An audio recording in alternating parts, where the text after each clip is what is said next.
Yo voy a tomar un relato que hizo José María Cisneros. Él hizo un ejemplo en su canal que me parece perfecto, que dice más o menos así.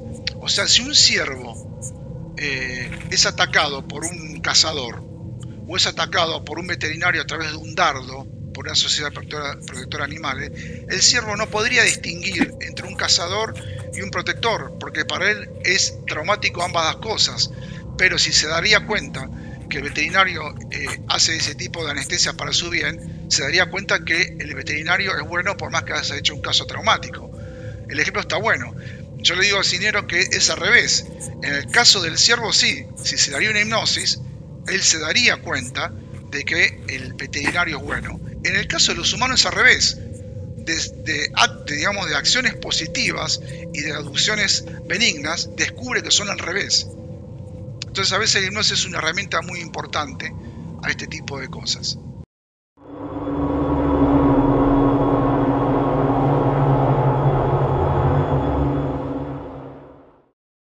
Bueno, habíamos quedado con el tema de cómo cuidarse de estas situaciones o cómo ellos ingieren más fácil parasitar a una persona que está deprimida, que está mal, que es dependiente alcohólica o que es dependiente de las drogas, que una persona que está estable, que es amorosa, que hace gimnasia. O sea, cuando más entero está uno y más fluye un amor en un núcleo familiar, más difícil para estas entidades que penetren. ¿Sí? Al principio Corrado Malanga utilizaba la hipnosis como un método de cura, después se dio cuenta que no sirve. La hipnosis no sirve para la cura. La hipnosis no sirve para curar a los alienígenas o para este tipo de cosas. Simplemente es una poderosa herramienta que extrae información del inconsciente. ¿Sí? Y bueno, te decía que justamente cuando uno a veces está parasitado, este parásito genera un tipo de decadencia en la persona, una dependencia psíquica, en el cual depende de ese taladro en la cabeza, que tenés que hacer una cosa, tenés que hacer la otra, y donde ahí Malanga se refiere a lo que es el síndrome de Estocolmo, que vuelvo a insistir, no existe científicamente el síndrome de Estocolmo, pero se refiere a eso. Entonces, en pocas palabras, cuando uno está más entero y está más consciente de esta información, es más difícil que sea abducido o parasitado. También hay adopciones que no son tan perversas y hay parasitaciones que no son tan jodidas, pero bueno, yo siempre digo lo mismo, esto no se puede comprobar científicamente, no hay pruebas de esto, ni tampoco tiene pruebas Fabio Serpa, ni tengo pruebas Jacques Vallée, ni yo ni nadie, o sea, son todas investigaciones que se investigan cosas que no son de este mundo. Es como un idilio esto de vivir en armonía perfecta para que no suceda esta parasitación o llegar a un estado de depresión. Para compararlo con algo, porque yo también necesito entender esto y para poder compararlo con algo que a lo mejor es más el cotidiano. Los católicos te dicen que, bueno, un demonio te entra en el cuerpo precisamente por lo mismo que quizás Malanga dice que entra un parásito. O sea, no veo la diferencia.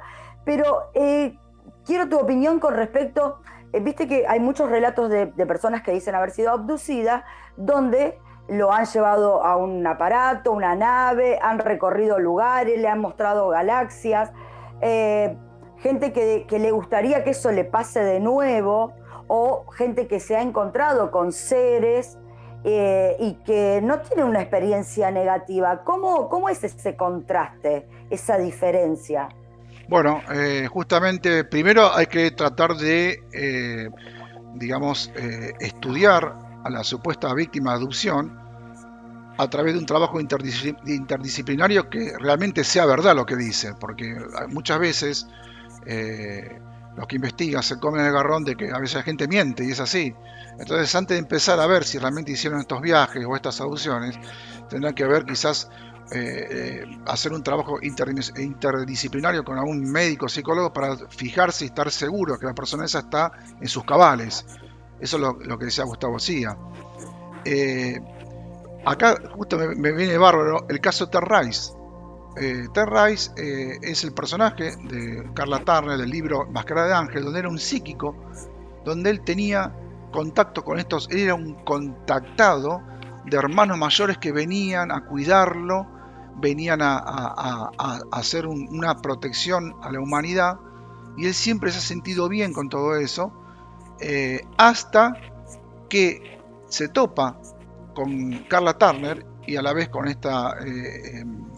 la casa de hipnoterapeuta Bárbara Bartolix, donde ellos empiezan a hacer sesiones de hipnosis, y cuando se van a las sesiones de hipnosis se dan cuenta, o él se da cuenta, que todo eso que él estaba viendo era una pantalla camaleón.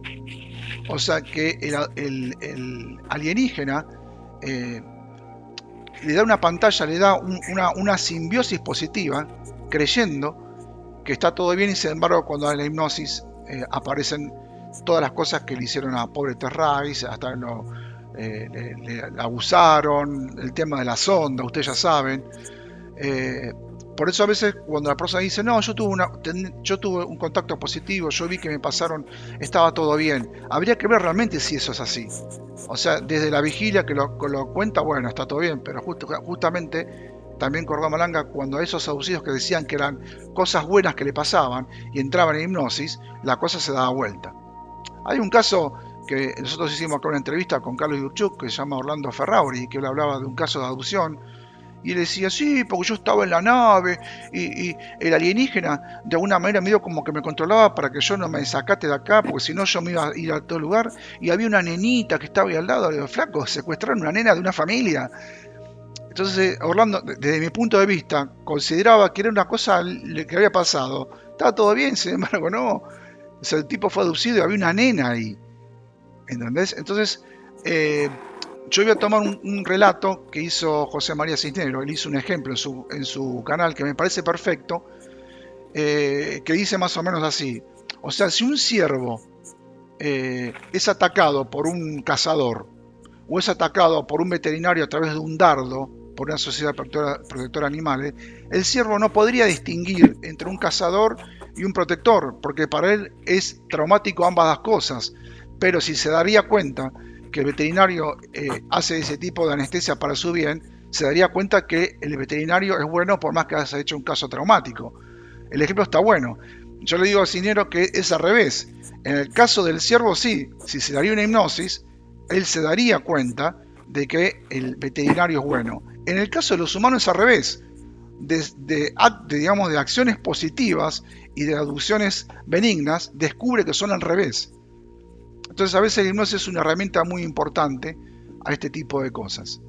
Pero también hay recuerdos de vigilia de tipos traumáticos, por ejemplo, como el caso de Comunión, que está el tipo que se llama Buitre Strieber, que el tipo le pusieron una sonda, ya saben dónde. Anal, hablemos. En el programa de Parceriza, el tipo tuvo 10 años con el tratamiento anal por el trauma físico de daño que le hizo en el tejido de la parte de atrás. 10 años, lo confesó en el programa de Parceriza. Entonces, yo por eso digo que son adicciones perversas. La pregunta es, ¿pero qué son todos malos y no hay buenos? Y sí, bueno, puede haber, pero eso no nos perjudican. O sea, yo voy al doctor cuando me siento mal. No voy a agarrar un sano del doctor, bueno, yo soy sano, atiéndame. Justamente esto que estás diciendo, hay gente que está poniendo en el chat acerca de que si, que no, o sea, adhieren en parte a lo que decís, pero también dicen que no siempre es así, que hay gente que tiene contacto con estos seres y que aparentemente no la pasan tan mal. Entonces, por ejemplo, yo te pregunto, se hablaban de las falsas memorias. ¿Qué sería una falsa memoria?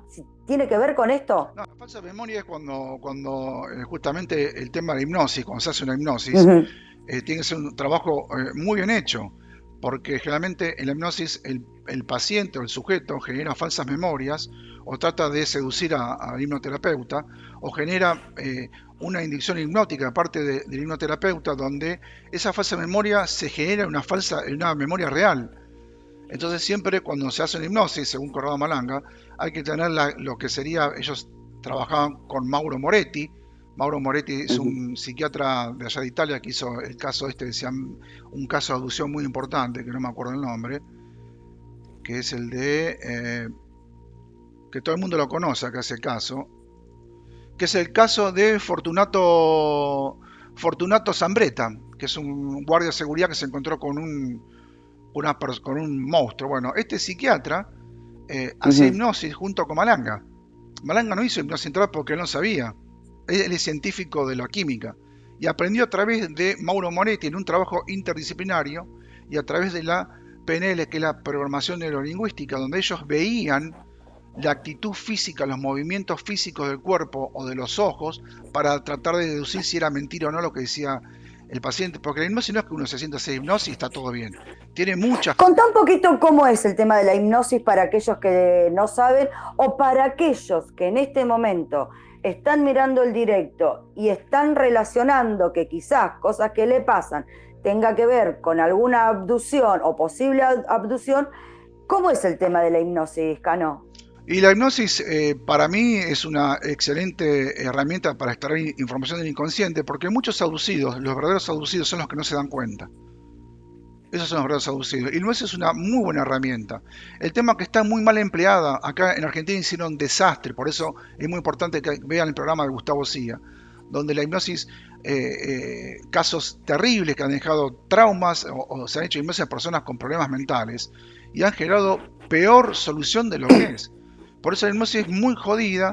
En algunos lugares está declarada obsoleta, pero yo entiendo, y muchos investigadores como Carla Turner, como Bud Hopping, como David Jacob, entienden que la hipnosis es una buena herramienta, no es la única y la más poderosa y la genera la gran verdad, pero hay que tener en cuenta todos los escollos. Carla Turner también le pasaba lo mismo. O sea, hay que tratar de entender de que el paciente no genere una memoria falsa, que el paciente no tenga un problema mental porque agrava la hipnosis. Entonces, si se realiza hipnosis, tiene que ser seria, bajo un profesional de la salud, un psiquiatra, un psicólogo, en un trabajo interdisciplinario. Y a través de esta herramienta se podría llegar a ver lo que en realidad genera la pantalla camaleón. Pero el que tiene un trauma y quiere hacerse hipnosis, piénselo bien, no con cualquiera, no cualquiera de internet o cualquiera que diga yo soy hipnosis, eso no sirve. El trabajo tiene que ser muy serio.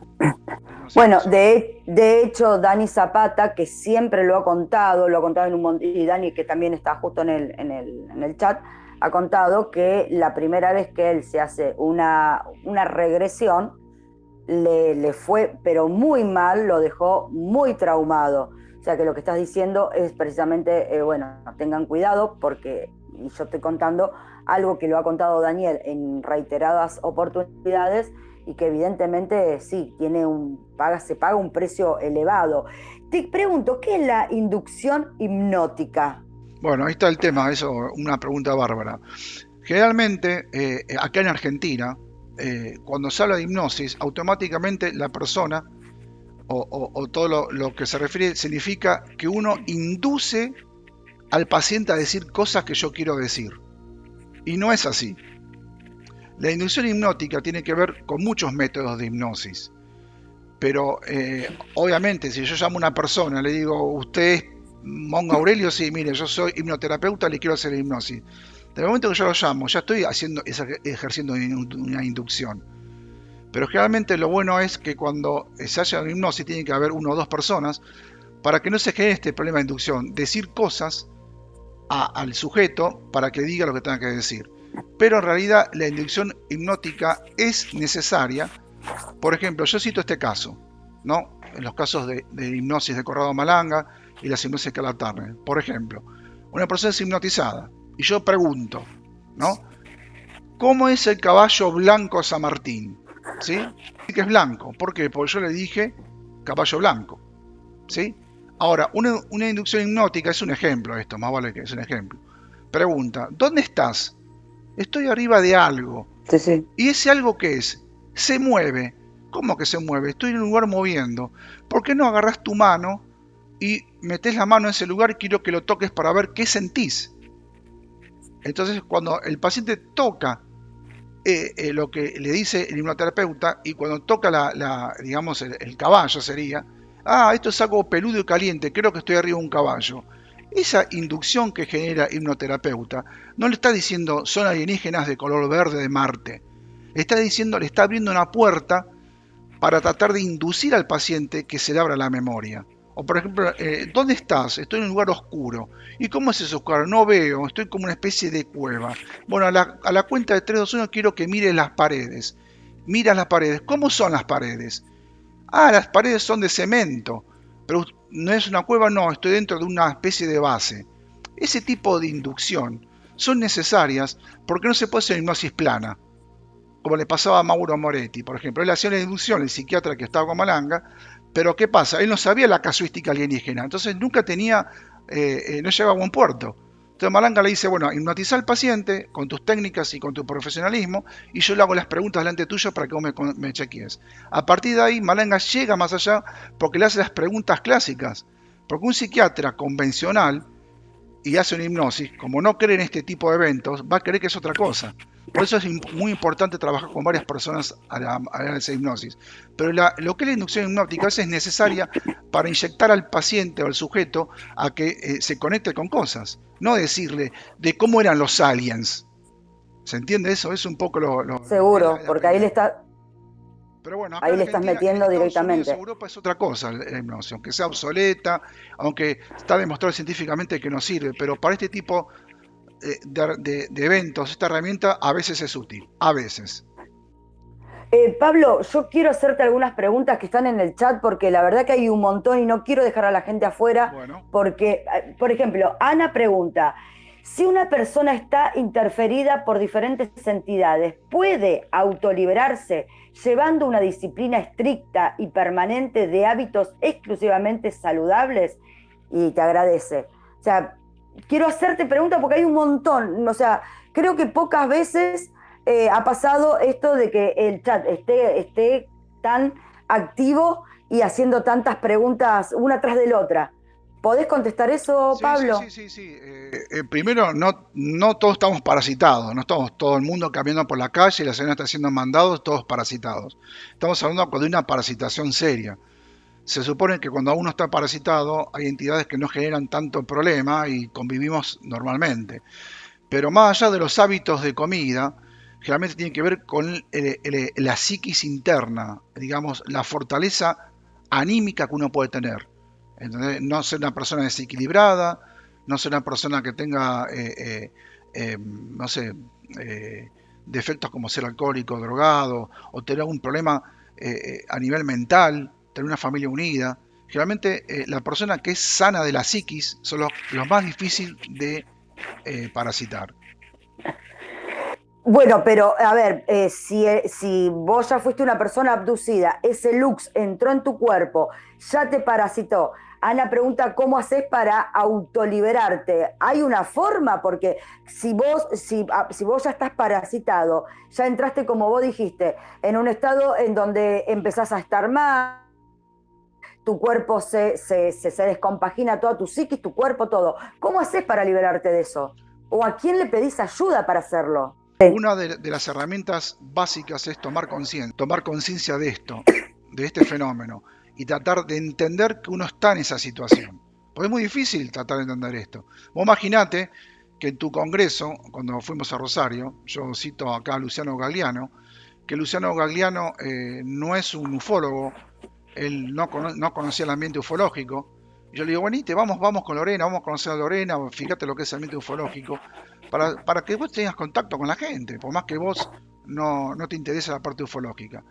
Y él me decía, cuando fue al Congreso, dice, yo no puedo creer, hay ufólogos acá que tienen la camiseta de un alien, o por ejemplo como Lorena que tiene tatuado un alien. Claro. No se dan cuenta que esos aliens que ellos tatúan, o esos aliens que tienen las remeritas con el alien, son realmente los que nos están perjudicando. Es como ir a un acto de democracia, digamos, con la imagen de Videla, me decía. Este es un ejemplo para tratar de entender que uno tiene que saber que existen estas cosas y no negarlas.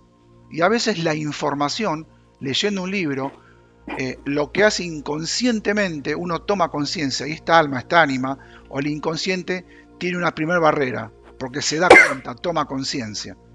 Después hay un método que genera Malanga, que es el único que lo hace, que se llama TCTDF, que es un método que él hace, es una visualización virtual mental donde une las tres esferas, que son la conciencia de la mente, que esto es difícil de explicarlo, del ánima y del espíritu, que está separado de nuestro cuerpo, los une, y una vez que están unidos genera una barrera impenetrable para estos alienígenas. Pero es un tema difícil, este tema de métodos.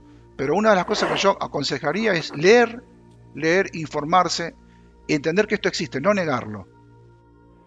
¿Este lux o parásito se transfiere de una persona a la otra? O sea, ponele padre, lo transfiere al hijo, luego ese hijo a un nieto de este padre que fue abducido por primera vez. O sea, ¿hay una transferencia del parásito, por ejemplo, dentro del entorno familiar? No, no, no es inherente a la familia. El parásito es libre de parasitar a quien quiera, tanto un hombre, es más, se mete en la gestación humana. Cuando es bebé, parasita al bebé ya de la gestación humana. El parásito luz en realidad no es un parásito que te induce a ser depresivo o generar problemas, te genera una dependencia tipo de Estocolmo, te da una simbiosis, te puede dar el mejor aliento de tu vida, de ser el más grande de todos, como te puede inducir a pegarte un cuetazo en la cabeza. Tienes todas esas grandes generalidades, pero el Lux en realidad es el egomía tuyo, es el amigo que está en tu cabecita, no, hace esto, hace lo otro, te induce a hacer cosas buenas. No es una cosa que a nosotros creemos que es algo que nos perjudica, sino que es algo que nos tenemos en la cabeza taladrando.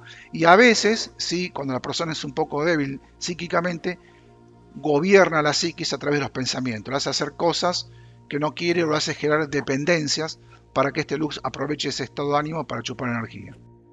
El Lux es libre.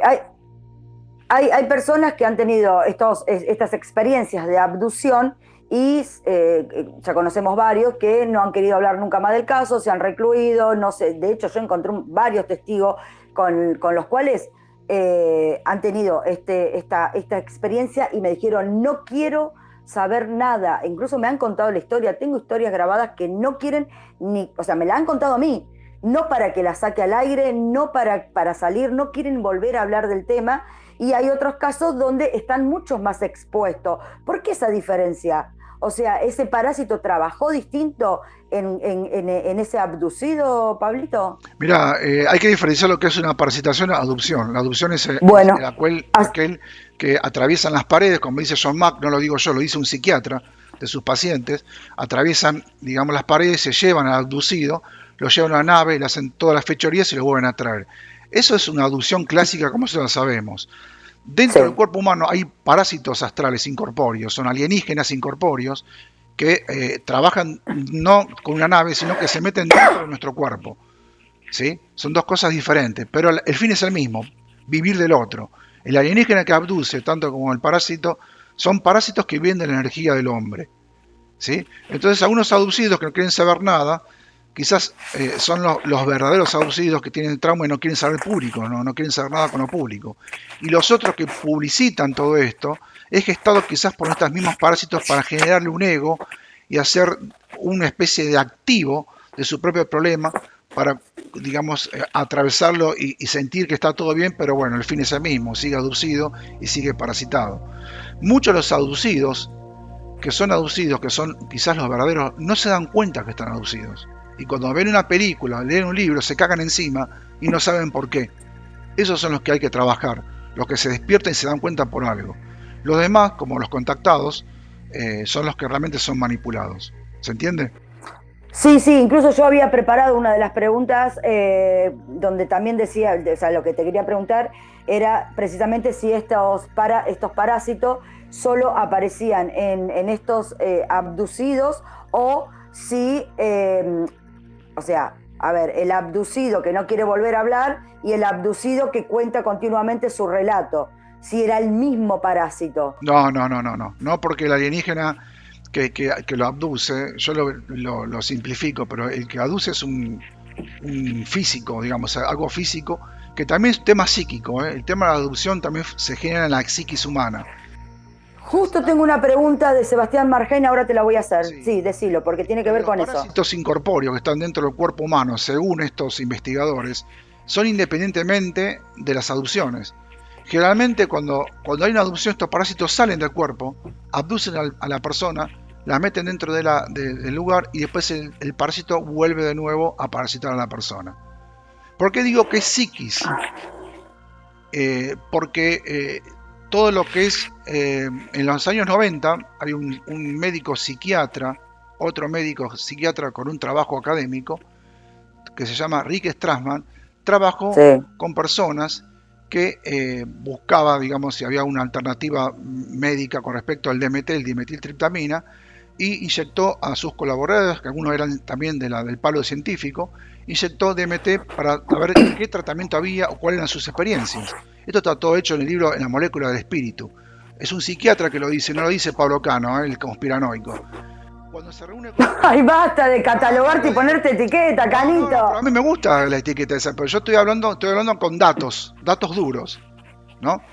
¿Qué pasa? Cuando se reúne Rick Strassman con estos colaboradores, el tipo queda con la boca abierta porque el 50% de esas experiencias son abducciones, lugares tecnológicos, camillas, sustracción de espíritu a través de un animal, insectoides, mantoides, reptiloides, humanoides, todas las cosas que se ven cuando un abducido en estado de vigilia o hipnosis dicen lo mismo.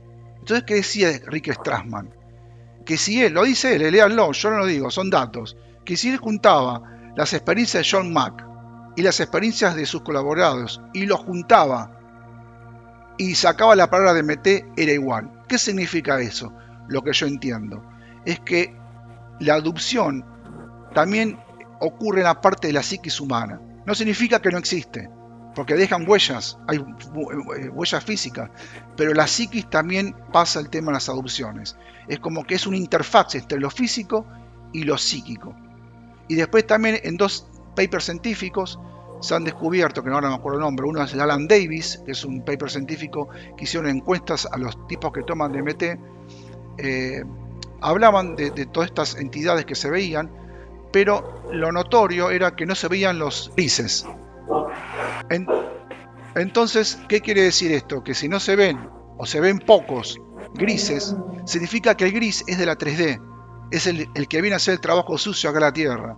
Los demás que son incorpóreos son los que se ven a través de la DMT o a través de la vigilia de los relatos de abducidos.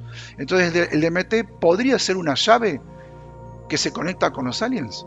Gran pregunta. Acá hay una pregunta de Seba Margen que dice que si la misma raza que abduce físicamente es la que parasita de forma etérea o espiritual. Y es un bestiario. O sea, esos grises que vienen a secuestrar a los humanos son comandados por otras entidades alienígenas que son incorpóreas, que necesitan ese EVE, ese dron biológico para hacer el trabajo sucio. Pero cuando los llevan a las naves y le sacan la energía y le sustraen el ánima, son las entidades incorpóreas son las que hacen el trabajo, como las razas que ustedes ya conocen, ¿no?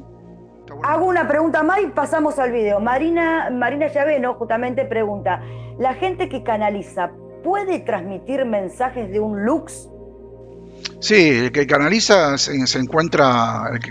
tiene el peligro de meterse con abrir portales y se le meta cualquier cosa dentro del cuerpo.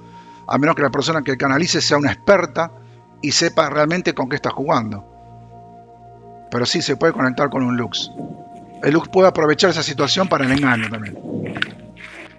Bueno, mira, acá Alan también dice, ¿y si Dios es tan poderoso que erradique el mal y listo el pollo? ¿O será que Dios nos manipula también? ¿Cómo, justo, viste que yo te preguntaba esto, cómo se entremezcla esta rama de la ufología a la que vos te dedicás y creaste Human Eteri junto con un plantel de amigos, compañeros que piensan parecido y que tratan de... Porque la verdad que ustedes siempre están buscando papers científicos. Tanto vos, como Gustavo Valverdi, como Luciano. Están siempre buscando, tratando de hacer todo lo que hacen, pero con papers científicos. Y cómo se entrelaza esto también de la teoría de Corrado Malanga, que como bien dijiste vos, no es solo de Malanga, hay varios investigadores que llegan de una u otra manera casi a la misma conclusión, pero con la religión más común de esto del bien y del mal. O sea, fíjate que lo que pregunta Alan, si Dios existe, entonces ¿por qué no hace acallar a estos parásitos y se terminaría todo? O sea, lo que pasa es que esto entra en una rama filosófica. Por eso Malanga, cuando a través del alien se da cuenta quién es el humano, porque la mayoría de los ufólogos estudiaban a los aliens, y Malanga dice, no, vamos a estudiar el cuerpo humano porque cuál es el interés que tiene el alien en el cuerpo humano. Y ahí Malanga hace la diferencia. Y a través del alien, él entra en una faceta filosófica, porque se da cuenta que esto tiene que ver con otras cosas que él no descubrió, él redescubrió. Esto está en la mitología de la cábala judía, los fenicios, en todos los griegos, ya hablaban de todo este tipo de cosas. Pero en realidad, el alien, y acá hablamos, aparte de filosófica, es el espéculo nuestro. Quizás sea un mal necesario para que nosotros avancemos. O sea, no son nuestros hermanos superiores que nos vienen a ayudar. Eso sin duda. Pero quizás esta situación negativa haya o haga evolucionar al hombre. Quizás estamos en una parte de, digamos, en pañales. Pero esta parte negativa hace que quizás el hombre evolucione mucho más rápido porque a través del alien se da cuenta que tiene ánima y a través del ánima se da cuenta que el hombre es inmortal y que puede avanzar. Entonces hay que ver cómo se ve.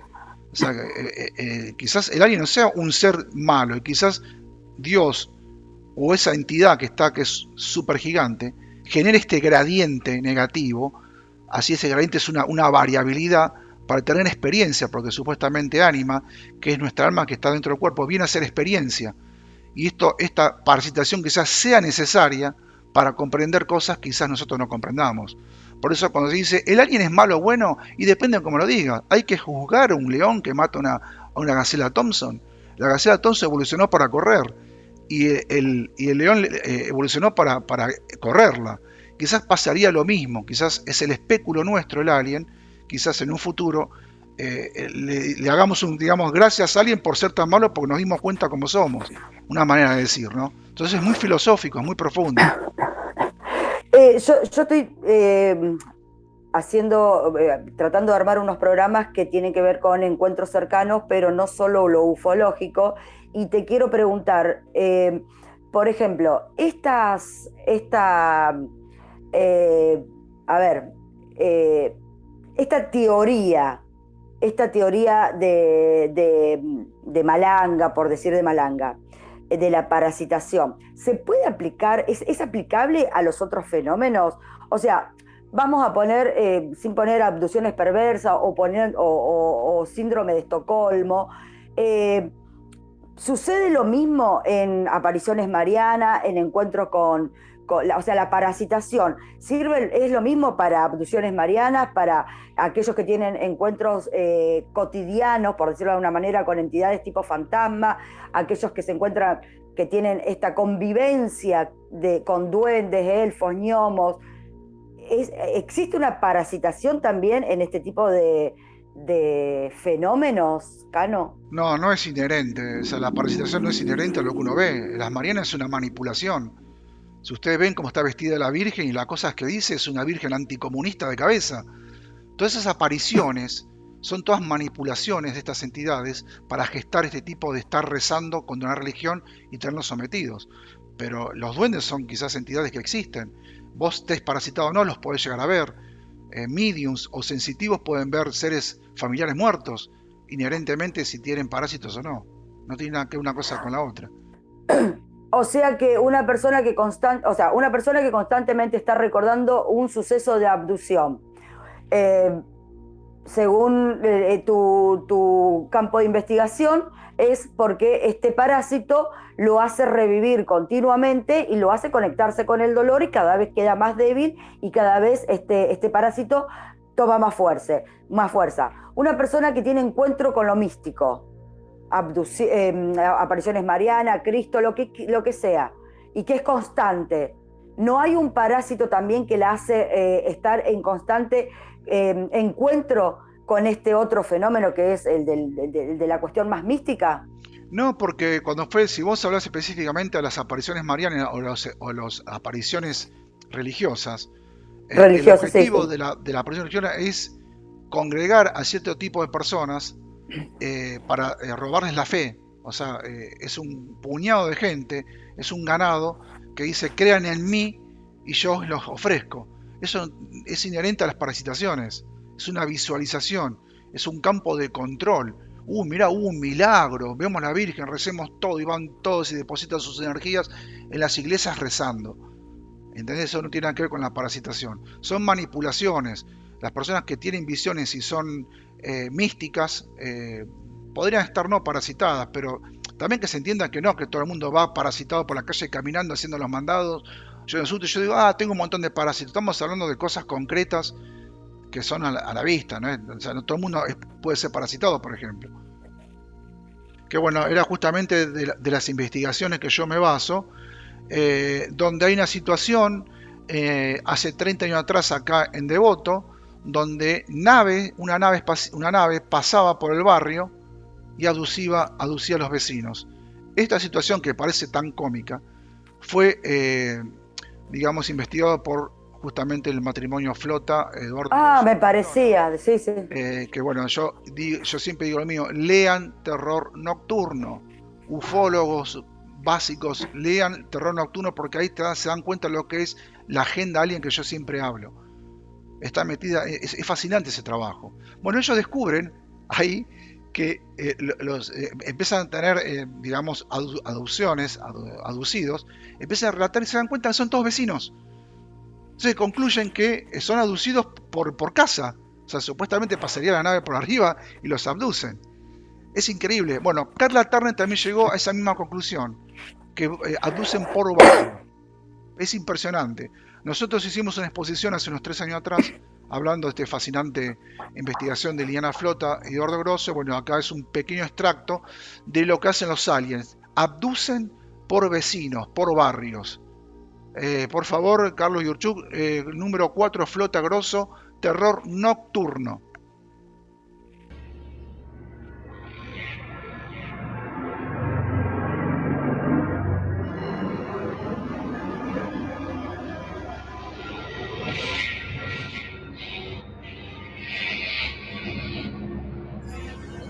Ellos, en una investigación que tenían creo que el lugar de oficina era ahí por la calle Devoto.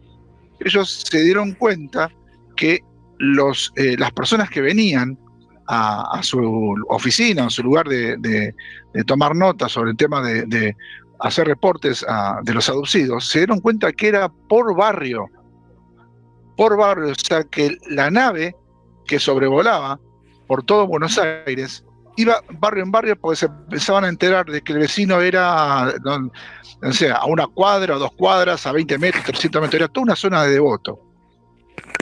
Y en esa época se asombraban ellos mismos, donde los abducidos hablaban de que venía la nave, sabían digamos, entraba el alienígena a la habitación y lo sacaban de ahí. Ya a ellos mismos les asombraba. Hoy en día, eso sabemos que los que estamos en el ambiente ufológico, sabemos que eso ya es natural de la información, como ellos hacen, cuál es la mecánica de la abducción. O sea, viene la nave, entran dentro de la habitación, abren de una manera un portal y se llevan a la víctima. Ellos estaban asombrados en esa época. Sin embargo, dieron con esa tecla que es increíble. Las técnicas de hipnosis que hicieron, si bien no fueron tan populares, pero fueron suficientes como para denotar que los abducidos dieron con una realidad real de la situación, porque nosotros podemos enfocar la abducción en varios derivaciones, los hermanos salvadores, los hermanos espirituales, o esta investigación que su título dice Terror Nocturno, porque realmente las personas que tuvieron este problema quedaron traumadas, ¿sí? Y se realizó en tema de los 90. Yo acá voy a hacer un párrafo, por ejemplo, que ellos dicen que dentro de la habitación o nave descrita suele verse un ser similar pero más alto que los testigos. Identifican como el líder. Extrañadamente, la mayoría de los protagonistas afirman conocer a este ser alto, como si hubieran conocido de anteriores oportunidades. Con respecto a este ser, hay algo sumamente extraño. Muchos de los testigos afirman que se trata de una hembra, aunque no haya ningún rasgo físico que lo demuestre. En la precaria comunicación que se establece con estos seres, el humano siente que este ser forma femenina. Este es un dato muy interesante que nos ha llevado a una reflexión. Entonces, esto que dice ellos de que hay una hembra detrás de la dinámica de adopción es muy compatible con las investigaciones posteriores, en donde, por ejemplo, en John Mack o Bud Hopkins o Corrado Malanga, vamos a poner ejemplo, Carla Turner, que hablaban de esta presencia femenina que está detrás de las naves, 25 años atrás. Bueno, Bueno. El título es clarísimo. Sí. Es terror nocturno. Bueno, ahí explico un poco el procedimiento de los alienígenas con el tema de las naves. Bueno, es un poco, yo creo que más, vamos a ir cerrando. Hay un video más de 5 minutos, pero bueno, 4 minutos y medio que habla sobre el Lux, lo que más te interesa a vos. Pero si hay una pregunta. Sí, mira, justo acá me pregunta si hay entidades o seres u otras razas capaz de sacar o intervenir estas parasitaciones. O sea, si existen otras razas que puedan hacer una limpieza. Sí, preguntas hay 200, Cano. Bueno, yo eso no lo creo. Yo no creo que entre bomberos se pisen la manguera. Por eso siempre digo, el patrón de los contactados, ¿no? Nosotros sabemos, por medio de justamente Lorena, este muchacho Nicolás Dumont, que es un psicólogo francés, él a través de sus tratamientos de pacientes, ha descubierto que había desaparecido un reverendo tumor en la cabeza de una paciente. ¿Te acordás de esa entrevista? Sí, justo acá preguntaron por las curaciones después de abducciones y esas cosas. Bueno, hay un psicólogo francés que Lorena le hizo un excelente reportaje donde él se da cuenta a través ¿cómo se llama?, de una tomografía o resonancia, que había desaparecido un tumor. ¿Sí? Volvamos al caso de Liliana Flota, hace 30 años atrás, Eduardo Grosso. Uno de sus experimentadoras o víctimas de esa época, le había desaparecido un fibroma, no sé si después de tener un hijo o no. ¿Sí? O sea, desaparecen fibromas, desaparecen tumores constatados. Bueno, en el caso de Corrado Malanga hablaba de tumores en ¿cómo se llama?, en la glándula pineal de bebés, o cordones umbilicales que estaban muy arroscados en los bebés y de repente aparecen desenroscados. Entonces, sí, los alienígenas tienen una tecnología capaz de sacar tumores, capaz de curar el cáncer, capaz de desenroscar un cordón umbilical. Tiene esa tecnología tranquilamente. Ahora, cuando nosotros tenemos el patrón de los contactados, ¿cuál es el patrón en común? Seres, hermanos mayores que vienen a ayudarnos a proteger de la tierra porque nosotros intoxicamos la tierra, matamos animales y va a haber una especie de cataclismo total y ellos nos vienen a salvar. Son seres de luz que nos vienen a salvar. Ahora, si son tan gomias nosotros, son tan amigos nuestros, ¿por qué no le dicen a los contactados? Che, ¿sabes qué, contactado? Yo tengo la manera de evitar cómo te abducen, o cómo sacar un tumor, o cómo estripar. No, pero nosotros no podemos intervenir, es libre albedrío, pero para abducir sí intervienen. O sea que ni un contactado le dice a sus hermanos superiores cómo evitar la abducción.